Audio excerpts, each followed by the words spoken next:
नमस्कार। मैंने अपना परिचय तो दिया ही नहीं था। तो 18 अक्टूबर 1952 की मेरी पैदाइश है और वो लक्ष्मी पूजन का दिन था। तो मेरे दादाजी ने मेरा नाम लक्ष्मी रिजवाना रखा और 22 साल की उम्र में मेरी शादी हुई एक हिंदू आईपीएस ऑफिसर से। मैं मुस्लिम परिवार से हूँ और फिर हमारा एक क्या कहूँ एक भटकने वाला एक ऐसा सफ़र शुरू हुआ और अब हमारी शादी को 50 साल हो जाएंगे। काफ़ी कुछ देखा, काफ़ी अनुभव किया और आज मैं आपको कहानी सुनाने जा रही हूँ अपनी लिखी हुई, जो कि शायद मैंने अपनी उम्र के 35वें साल में लिखी थी। पहली कहानी है और हिंदी में लिखी थी। कई कहानियाँ मराठी में भी लिखी हैं पर आज हिंदी में सुनाऊंगी। कहानी का शीर्षक है नीले पीले फूल। भाई, अब की गर्मियों में हिंदुस्तान में ही कहीं चलेंगे। परदेश चलने का कुछ मूड नहीं बन रहा। सुबह शेव करते करते विपुल अपनी पत्नी नीरा से बतियाने लगा। कुछ देर उसकी प्रतिक्रिया का इंतज़ार करके फिर स्वयं ही बोल पड़ा। सोचता हूँ पहले तो शिमला चढ़ पड़े, फिर आगे की देखी जाएगी। वैसे तो घिसी पिटी जगह है, गर्मियों में भीड़ भी रहेगी, लेकिन बच्चे भी तो बेरौनक जगह जाना नहीं चाहते। अब विपुल बिना नीरा की ओर देखे बोलता चला जा रहा था। अगर देख लेता तो शायद स्वयं चकित हो जाता। हिमाचल की उस राजधानी का नाम सुनते ही नीरा ऐसे कंपित हो उठी जैसे किसी हिमशिखा से चला कोई सर्द हवा का झोंका उसे छू गया हो। उसके मन का एक मूर्छित सोया कोना हजारों झंकारों के साथ जाग उठा। पिछली शाम ड्राई क्लीन हो आई साड़ियाँ अलमारी में लटकाती नीरा एकदम रुक सी गई, मानो उसकी किसी भी हलचल से विपुल अपना विचार बदल न दे। नीरा के इस बर्ताव के पीछे एक रहस्य था जो दबा पड़ा था एक किताब के पन्नों में, और वो किताब बड़ी हुई थी उसी अलमारी में पिछले कई वर्षों से। अरे भाई, कुछ बोलो भी। क्या सरकार को हमारा ख्याल पसंद नहीं आया? अगर नहीं तो तुम जहाँ कहोगी वहीं चलेंगे। परदेश ही कहीं चलना है तो? नहीं, ऐसी बात नहीं। मैं तो बस किसी सोच में उलझी हुई थी। अब की बार वाकई शिमला चलेंगे, नीरा ने अपने आप पर काबू पाते हुए कहा। लेकिन फिर भी उसका अंतिम वाक्य गौर से सुनने वाले को लगता जैसे अर्ध स्वप्नावस्था में कहा गया हो। विपुल का ध्यान नहीं था। शेव करके वो तुरंत नहाने के लिए बाथरूम में घुस गया। बच्चे तो सुबह ही स्कूल जा चुके थे। नाश्ता करके विपुल भी जब ऑफिस चला गया तो नीरा ने अपनी अलमारी खोली, उसमें से वो किताब निकाली और खोला वो पन्ना जहाँ चंद सूखे हुए नीले पीले फूल चिपके हुए थे। उसने उन्हें धीरे से छुआ और अनायास बोल पड़ी, क्या उसका पता मैं लगा पाऊंगी? खड़ी खड़ी ही नीरा अतीत में खो गई। 20 साल पहले अपने माँ बाबूजी के साथ वो शिमला गई थी। केवल 14 वर्ष की उम्र थी तब उसकी। होटल हिमाचल में रुके थे वे लोग।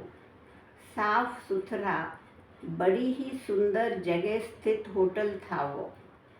वहाँ के एक 18-19 साल का वेटर काम करता था। खूब हंसमुख, लेकिन उतना ही सभ्य और बेहद फुर्तीला। बाबूजी तो उस पर एकदम लट्टू हो गए थे। सुबह और रात में तो वो नज़र आता था डाइनिंग हॉल में, लेकिन दिन के समय नहीं। एक दिन बाबूजी ने पूछ ही लिया, भाई तुम दिन में नज़र नहीं आते, सिर्फ सुबह और रात में ही काम करते हो क्या? जी, दिन में मैं कॉलेज जाता हूँ। अच्छा, क्या पढ़ते हो? बाबूजी ने पूछा। मैं MBBS के फर्स्ट ईयर में हूँ, वो बोला। वाह भाई वाह, बड़े होनहार हो। लेकिन बेटा बुरा न मानो तो एक बात पूछूं? बाबूजी ने बड़े प्यार से कहा। जी बिल्कुल पूछिए, उसने नम्रता से जवाब दिया। बेटा तुम्हारे घर में कोई और कमाने वाला नहीं है क्या?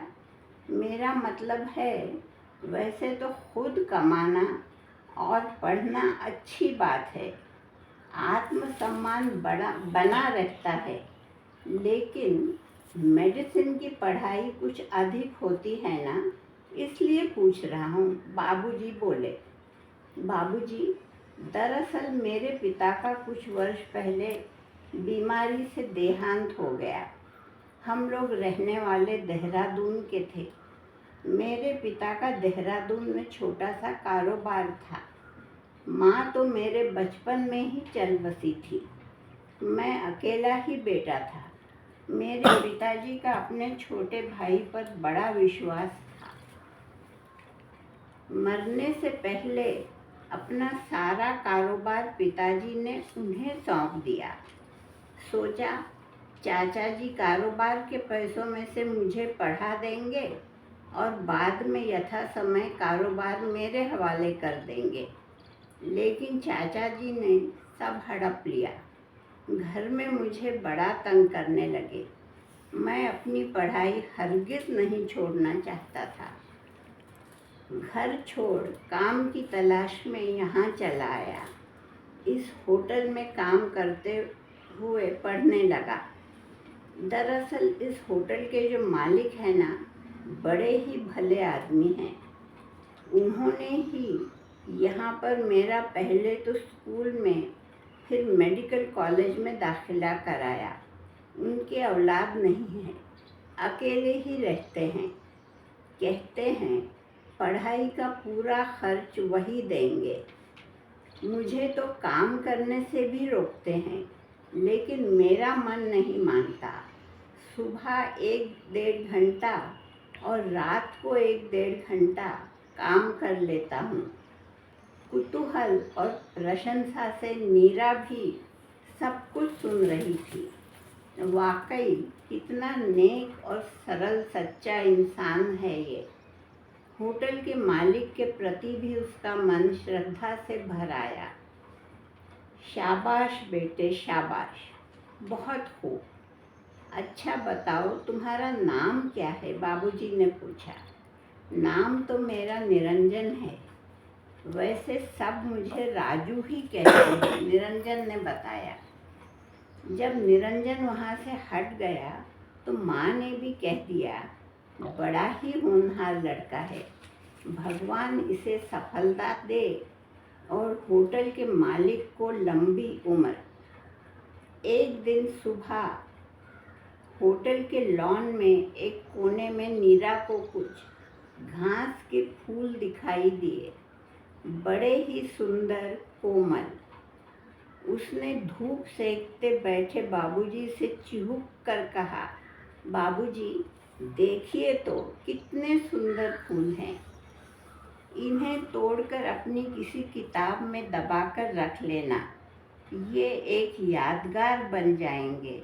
बाबूजी ने कहा, अब नहीं, जिस दिन चंडीगढ़ वापस चलेंगे ना, उस दिन इन्हें मैं किताब में दबाकर रख दूंगी, नीरा ने कहा था। जिस दिन चलने लगे उस दिन नीरा उन फूलों के बारे में भूल ही गई। माँ टैक्सी में सामान लगवा रही थी, बाबूजी होटल का बिल अदा कर रहे थे। नीरा कुछ भूले तो नहीं, ये देखने के लिए अपने कमरे की ओर बढ़ी तो दरवाजे पर वही घास के फूल लिए निरंजन खड़ा था। उस दिन आप अपने बाबूजी से कह रही थी ना, ये फूल बड़े सुंदर हैं। कहते हुए उसने उन घास के फूलों का छोटा सा गुच्छा नीरा की ओर बढ़ाया। चकित भरमाई सी नीरा ने आंखें उठाकर उसे देखा तो पाया कि वो बेहद उदास निगाहों से उसे अपलक देख रहा था। एक अजीब सी अजनबी संवेदना उसके अंदर तक दौड़ गई, जिसका उस समय उसका अबोध किशोर मन कोई नामकरण नहीं कर पाया। महसूस हुई कान और गालों पर एक अनोखी गर्मी। उसने निरंजन के हाथों से फूल लिए और शर्मा कर बिना कुछ कहे टैक्सी की ओर चल पड़ी। निरंजन उसके पीछे आया। तब तक बिल अदा करके बाबूजी भी वहाँ पहुँच चुके थे। नीरा के हाथ में फूल देखे तो बोले, अरे फूल इकट्ठे कर रही थी हमारी बिटिया। जी। इससे आगे नीरा कुछ बोल नहीं पाई। फिर माँ बाबूजी ने निरंजन की ओर मुखातिब हो उसे जी भरकर शुभकामनाएं दी। निरंजन ने हाथ जोड़े और टैक्सी चलने से पहले ही तेज कदमों से अंदर मुड़ गया। नीरा समझ नहीं पाई कि क्या उसकी आंखों में उन वादियों के कोहरे की नमी थी। चंडीगढ़ से जब वे लोग शिमला की ओर चले थे तो पूरा रास्ता नीरा चिड़िया की तरह चिहुकती आई थी। लौटते हुए उस विगत सृजनहीन अर्धक्षण की अनुभूति ने कितना अंतर्मुखी बना दिया था उसे। उसकी अल्हड़ता जैसे इतिहास बन गई थी। घर पहुंचते ही नीरा ने उन फूलों को अपनी एक किताब में दबा दिया। देखते ही देखते वर्ष बीतते चले गए। उन गर्मियों के बाद उस परिवार का दोबारा शिमला जाना ही नहीं हुआ। 19वें वर्ष नीरा की विपुल से शादी भी हो गई। विपुल के पास धन की विपुलता तो थी ही, उसने नीरा को चाहा भी बेहद। वैसे स्वभावतः ही वो बड़ा हंसमुख और बातूनी था। एक दिन उसने नीरा से कहा था, तुम बाहर जब निकला करो ना, तब धूप का काला चश्मा आँखों पर लगाया करो। क्यों? नीरा ने हैरत से पूछा था। पता नहीं, मेरी तरह कौन कौन बेचारे इनकी गिरफ्त में आकर घायल होते होंगे, विपुल ने छेड़ा था। अच्छा, जैसे लोगों को मेरी आंखों में देखने के अलावा और कोई काम ही नहीं, नीरा ने कहा था। अजी, हम भी उन्हीं निकम्मों में से एक हैं, क्या भूल गई? जब तुम चंडीगढ़ से अपने चाचा के पास आई थी तो कनॉट प्लेस में हमने तुम्हें देख लिया था और फिर ऐसा पीछा किया कि जिंदगी भर छूटा नहीं, विपुल ने शरारत से याद दिलाया था। लेकिन इतना भरा पूरा घर संसार होते हुए भी मीरा के मन का एक कोना बिल्कुल सूना अछूता रह गया। उस सुनसान अंधेरी गुफा में पहुंचने की राह शायद सिर्फ निरंजन को ही पता थी। न जाने मीरा कितनी देर ख्यालों में खोई रही। जब गर्मियों की छुट्टियों की तैयारियां होने लगी तो नीरा में एक अजीब सी चेतना भर गई। लड़कपन की अधीरता से वो शिमला जाने का इंतज़ार करने लगी। इतना उल्लसित उसे उसके परिवार वालों ने शायद ही कभी देखा हो। अपनी ही कार से चलेंगे, उसने विपुल से आग्रह किया। विपुल ने मान लिया। सारा रास्ता नीरा ख्यालों में खोई रही। क्या निरंजन का पता मिलेगा? क्या वो शिमला में ही होगा? बाबूजी से तो उसने एक दिन यही कहा था कि डॉक्टर बनकर वो शिमला में ही प्रैक्टिस करेगा, लेकिन ज़िंदगी का क्या भरोसा, किस वक्त किस मोड़ पे ले जाए।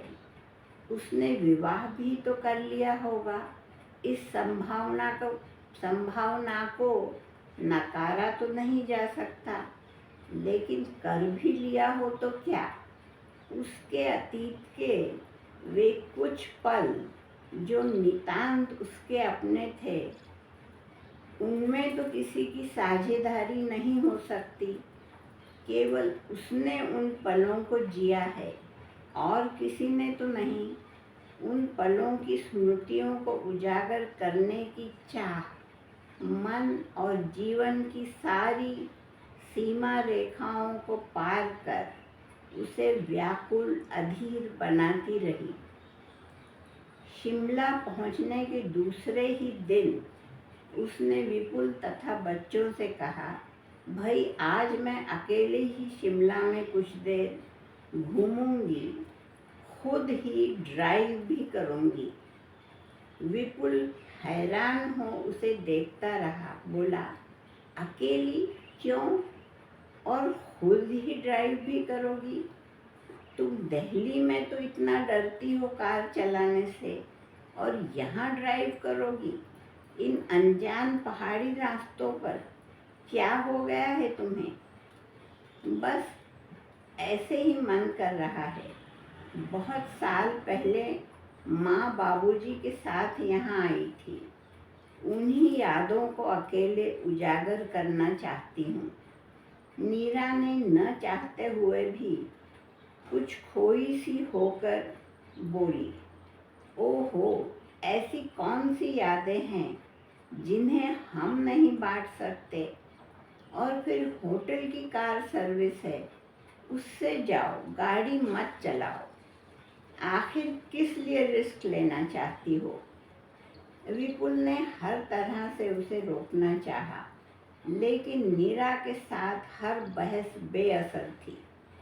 बच्चे भी हैरत से माँ के इस बदले रूप को देखते रहे, बोले कुछ नहीं। विपुल ने हार कर कार की चाबियां नीरा को पकड़ा दी और हताश हो कमरे में बैठ गया। नीरा ने होटल से रोड मैप लिया और होटल हिमाचल की ओर चल पड़ी। एक अनाम धुन में सवार, कहीं कोई अपराध बोध नहीं, केवल एक आत्यंतिक उत्कंठा। क्या निरंजन को वो तलाश पाएगी?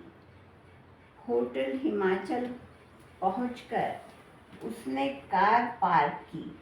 होटल का हुलिया काफ़ी बदला हुआ नज़र आ रहा था। पहले कितना साफ सुथरा हुआ करता था ये होटल। काउंटर पे पहुंचकर उसने मैनेजर से कहा, देखिए, मैं यहाँ किसी का पता पूछने आई हूँ। 20 साल पहले हम यहाँ एक बार आए थे तब। 20 साल पहले? पिछले 10 सालों से मैं यहाँ मैनेजर हूँ। किसका पता चाहती हैं आप? मैनेजर ने उसकी बात काटते हुए उससे प्रति प्रश्न किया। ओह, क्या इस होटल के मालिक से मैं मिल सकती हूँ? मीरा ने बड़ी आशा से पूछा। इस होटल के जो पुराने मालिक थे, उनका तो देहांत हो गया कोई 7 साल पहले। नए मालिक तो, हे भगवान, पुराने मालिक का देहांत हो गया। मीरा एकदम हताश हो उठी। अब कौन उसे निरंजन का पता बताएगा? उसकी निराशा देख मैनेजर ने उससे कहा, देखिए, इस होटल के जो पुराने मालिक थे, सुना है उन्होंने एक वेटर को बिल्कुल अपने बेटे की तरह रखा था। शायद वो आपकी। कहाँ है वो? क्या करता है? शिमला में ही है। क्या आप मुझे उसका पता बता पाएंगे? मीरा का खोया उल्लास लौट आया और उसने सवालों की बौछार कर दी। वो आजकल शिमला में ही है। काफ़ी जाना माना डॉक्टर है, डॉक्टर निरंजन कुमार। पुराने मालिक ने पढ़ाई के लिए उसे परदेश भी भेजा था और उन्होंने ही अस्पताल भी खुलवा दिया। मैनेजर जैसे जैसे बताता गया, मीरा का चेहरा खुशी से खिलता गया। निरंजन के अस्पताल का पता जानने के लिए वो बेताब हो उठी। मैनेजर ने एक कागज़ पर उसे रास्ता समझाते हुए पता बताया। मीरा ने बेसब्री से उसके हाथ से कागज़ छीना और बिना धन्यवाद दिए ही अपनी कार की ओर तेजी से दौड़ पड़ी। खुशी और उत्कंठा से उसका शरीर कांप सा रहा था। ये ऐसी उत्कंठा, ऐसा अछूता कंपन उसके लिए तकरीबन अपरिचित ही था। जिस व्यक्ति को उसने वर्षों पहले केवल एक ही बार देखा है, क्या वो ऐसी विलक्षण संवेदना जगा सकता है? मीरा को अपने आप पर अचरज हो रहा था। अस्पताल होटल से ज़्यादा दूर नहीं था। पता ढूंढने में मीरा को खास परेशानी नहीं हुई। गेट से अंदर घुसते ही उसने देखा कि छोटा सा लेकिन काफ़ी साफ सुथरा था अस्पताल। मुख्य द्वार से अंदर जाते ही सामने रिसेप्शनिस्ट ने उसे एक कार्ड थमाया, जिस पर मीरा ने कांपते हाथों से अपना नाम लिखा और वापस किया। हॉल में कुछ और लोग भी बैठे हुए थे। मीरा एक कुर्सी पर जा बैठी। इतना उत्कंठा भरा इंतजार तो नवपरिणीता मीरा ने सुहाग रात के दिन अपने पति का भी नहीं किया था। आज उसे वो व्यक्ति दिखने वाला था जिसे इतने वर्षों में वो बिल्कुल भी नहीं भूली थी। मीरा को देखते ही वो अनायास कह उठेगा, अरे आप इतने सालों बाद पहचाना मुझे? कांपते होठों से कुछ अल्फाज फिसल पड़ेंगे। इस पर निरंजन का क्या जवाब रहेगा? अचानक उसका नाम पुकारा गया। दरवाज़ा खोलकर अंदर जाने तक उसका मुंह सूख गया और शरीर पसीने से लथपथ। सामने वही निरंजन था। मीरा मूर्तिवत खड़ी उसे देखती रही। आइए बैठिए। किसी व्यावसायिक डॉक्टर की सभ्यता से डॉक्टर निरंजन ने उससे कहा, हे भगवान, लगता है इसने मुझे पहचाना ही नहीं। निरंजन उसे पहचानेगा नहीं, इस संभावना का तो उसने कभी अनुमान ही नहीं किया था। वो जड़वत कुर्सी पर बैठी। कहिए, क्या प्रॉब्लम है आपको? डॉक्टर उसे पूछ रहा था। जी, प्रॉब्लम नहीं, मुझे मैं मीरा की समझ में नहीं आ रहा था कि उससे कैसे पूछे, कैसे बताए। हाँ हाँ, कहिए, आप कुछ परेशान सी लग रही हैं। आपके साथ और भी कोई है या आप अकेली आई हैं? निरंजन उससे पूछ रहा था। जी नहीं, मेरा मतलब है जी हाँ, होटल में हैं मेरे पति और बच्चे। मैं आपके अस्पताल में अकेली आई हूँ। मैं पूछना चाह रही थी कि क्या आप होटल हिमाचल जानते हैं? नीरा ने पूछने की कोशिश की। क्या आप वहीं रुकी हैं? वहाँ पर कोई बीमार है? मतलब आप मुझे विजिट पर बुलाने आई हैं? नहीं नहीं, मैं वहाँ नहीं रुकी हूँ। विजिट पर भी नहीं बुलाना चाहती। मैं तो क्या उस होटल के पुराने मालिक को कभी आप जानते थे? मीरा की खुद समझ में नहीं आ रहा था कि वो क्या बोल रही है। क्या आप उनका पता जानना चाहती हैं? अफसोस, वे अब इस दुनिया में नहीं रहे। कुछ 7 साल पहले उनका निधन हो गया, डॉक्टर निरंजन ने बताया। जी, वो तो मैंने भी सुना। लेकिन लेकिन आज से 20 साल पहले हम उस होटल में रुके थे। मतलब मैं और मेरे बाबूजी और माँ उस समय वहाँ पर एक। अब नीरा बेहद व्याकुल हो उठी। उसे कतई समझ में नहीं आ रहा था कि वो उस डॉक्टर से कैसे पूछे कि क्या वो वही राजू है। अंत में उसने अपनी पर्स में से वो लिफाफा निकाला जिसमें वो नीले पीले घास के फूल रखकर साथ लाई थी।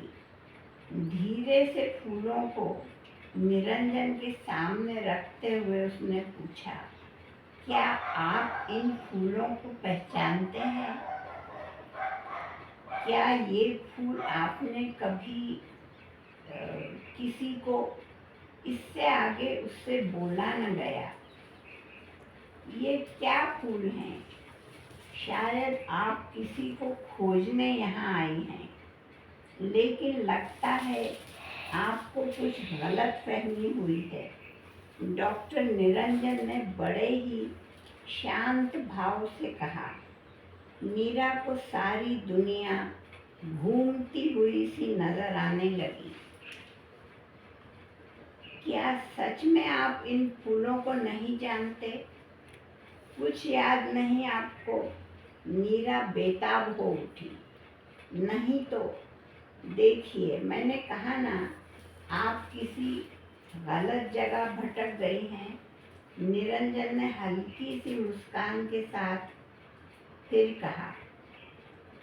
ओह, मीरा के होठों से एक अस्फुट सी आह निकली। कुर्सी को थामते हुए वो डगमगाते कदमों से खड़ी हुई और धीरे धीरे दरवाजे की ओर बढ़ी। दरवाजे का नॉब घुमाते हुए एक बार उसका फिर दिल चाहा जैसे वो घूम जाए, निरंजन से सीधा सवाल करे, क्या तुम वही निरंजन नहीं हो? वही निरंजन जिसने 20 साल पहले एक 14 वर्षीय लड़की को ये घास के फूल थमाए थे। उसे ऐसी निगाहों से देखा था जिसे वो लड़की आज तक भुला नहीं पाई। निरंजन, मैं वही लड़की हूँ। क्या अब भी मुझे जानोगे नहीं? लेकिन तब तक डॉक्टर ने अगले पेशेंट के लिए बेल बजा दी थी। वो बाहर निकली।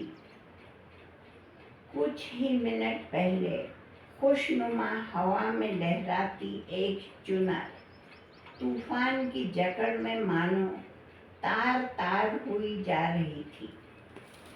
थोड़ी देर काउंटर को पकड़कर नीरा खड़ी हो गई। अपने आप पर काबू पाने की भरसक कोशिश करने लगी। फिर उसने अपने पर्स से एक कागज और पेन निकाला।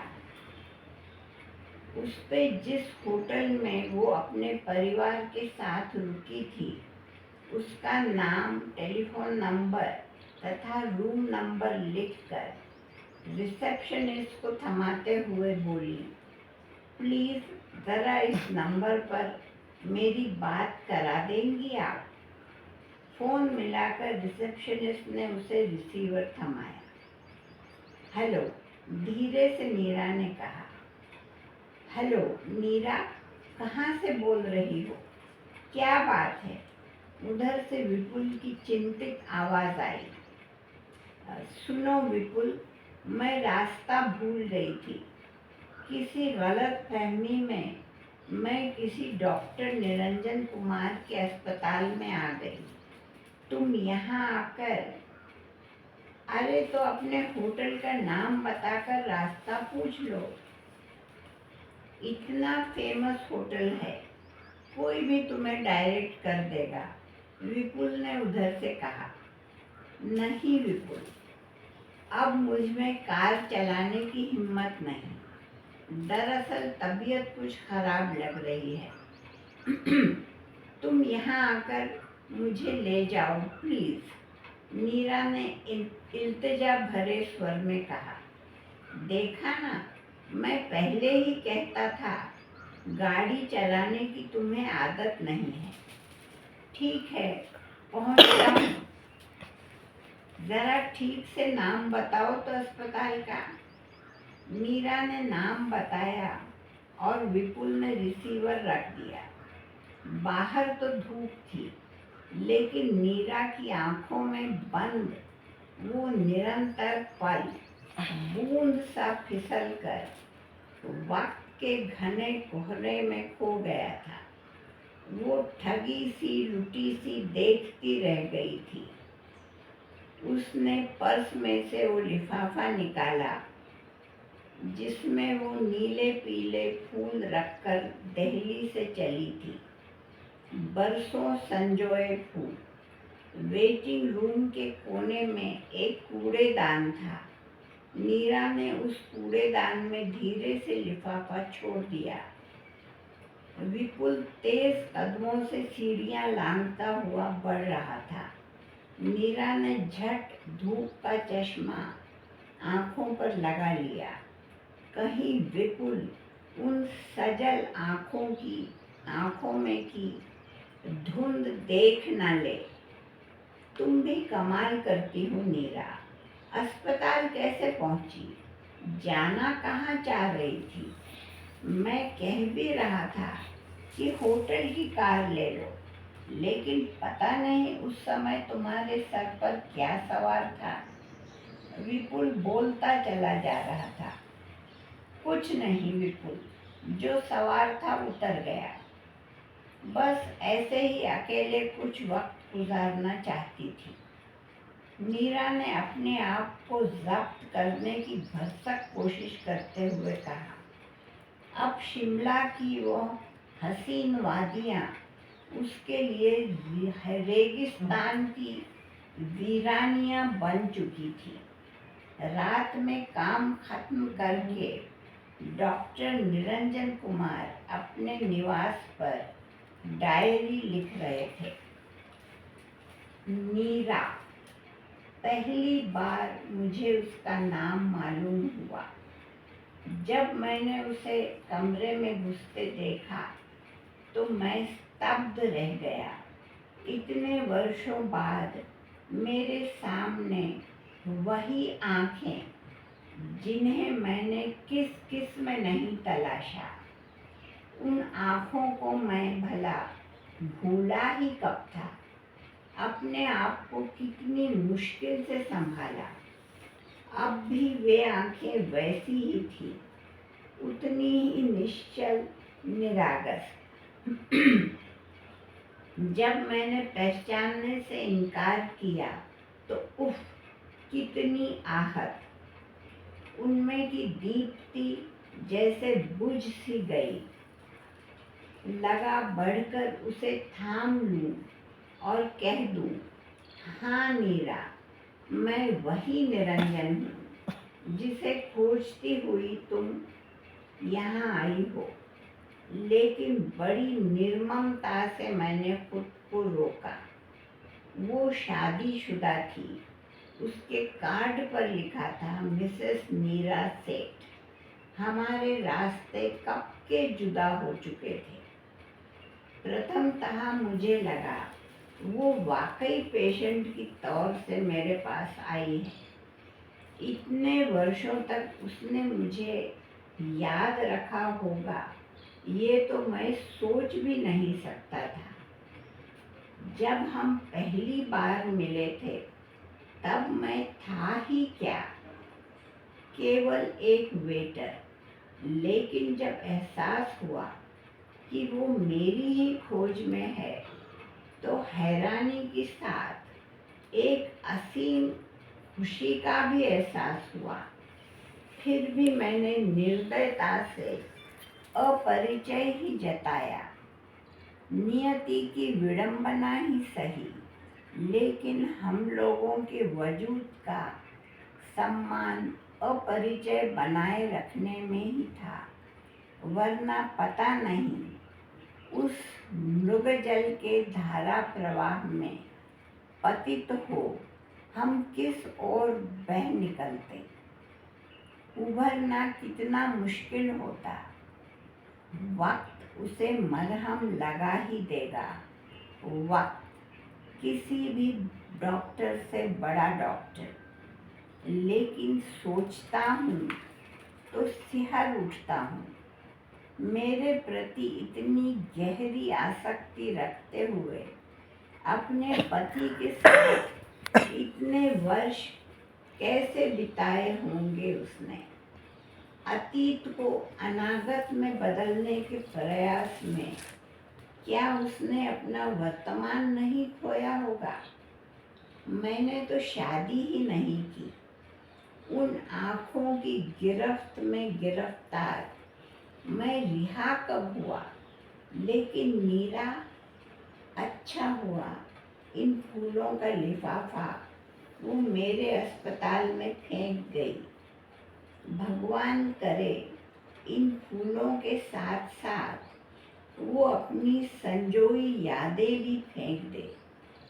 वो यादें और नीरा के स्पर्शित फूल दोनों ही अब मेरी धरोहर रहेंगे। शायद मेरे ना पहचानने से वो मुझसे नफरत ही करने लगी हो। उसके लिए तो उस मोहमयी मृग तृष्णा से ये नफरत ही अच्छी। डॉक्टर निरंजन ने अपनी डायरी में बड़े जतन से वो फूल रखे और धीरे से उस डायरी को उठा अपने सीने से लगा लिया। अनायास ही उनकी आंखें भर आईं। नमस्कार।